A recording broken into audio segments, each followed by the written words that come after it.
अपनी नुक्कड़ सभाओं में जुट रही भीड़ से कुछ ज़्यादा ही उत्साहित सांसद अफजाल अंसारी की जुबान कुछ लंबी ही चल रही है।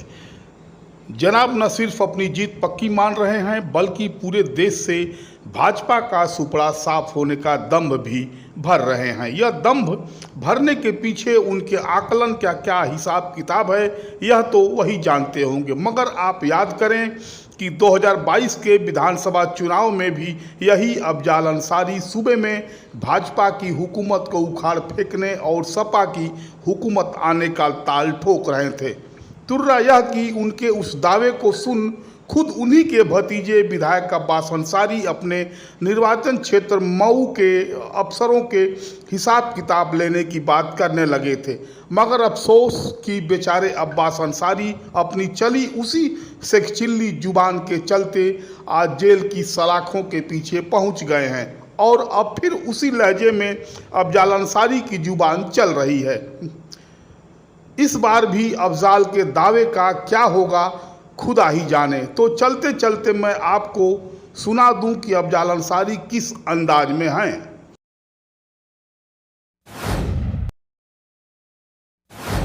तो कंस को भी था, उसको भी अपनी सत्ता पर यही घमंड था। मैं मथुरा का राजा हूं और कोई भी मेरी सत्ता को चुनौती देगा, मेरी गलत नीतियों का विरोध करेगा तो या तो उसका सर कलम कर दिया जाएगा या उसे जेल में डाल दिया जाएगा। अपने बाप को भी, मथुरा के असली राजा अपने बाप को भी जरासंध ने, कंस ने जेल में डाल दिया था। महाराजा उग्रसेन को उनके पिता थे, उन्होंने उनकी नीतियों का विरोध किया तो महाराजा उग्रसेन को भी कंस ने जेल में डाल दिया और उसको भी लगता था कि मेरी सत्ता का कभी पतन नहीं होगा।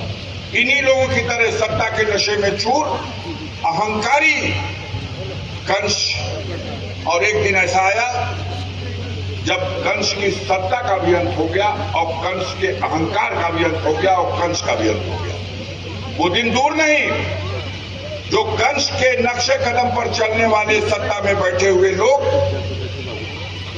जनता के साथ, प्रजा के साथ, आम लोगों के साथ जिस तरह से अत्याचार कर रहे हैं, अनाचार कर रहे हैं, इनकी भी सत्ता का अंत होगा।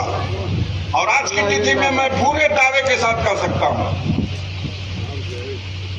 कि नरेंद्र मोदी और उनकी सरकार 5 राउंड के चुनाव का जो रुझान है, मैंने अपने 50 साल की जिंदगी में राजनीति का जो भी अनुभव किया है, उस अनुभव के आधार पर मैं दावे के साथ कह रहा हूं, नरेंद्र मोदी की सरकार फिर वापस आने वाली नहीं है।